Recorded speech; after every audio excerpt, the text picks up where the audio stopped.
Сәлем балалар, мен Айгөлекпін.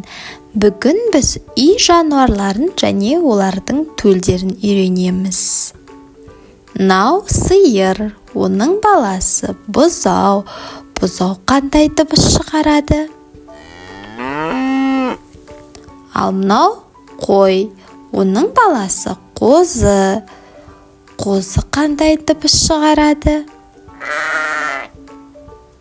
Ал мынау жылқы, оның баласы құлын.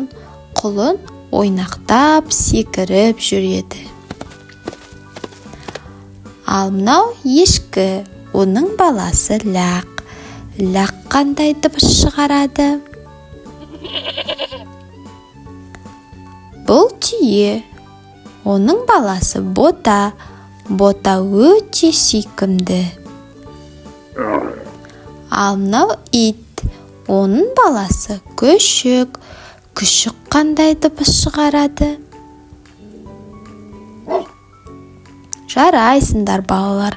Бүгін біз үй жануарлары мен олардың балаларын үйрендік. Сиыр мен бұзау, қой мен қозы, жылқы мен құлын, ешкі мен лақ,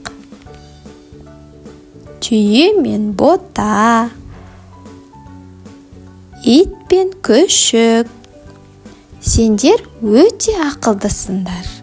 Келесі кездескенше сау болыңдар.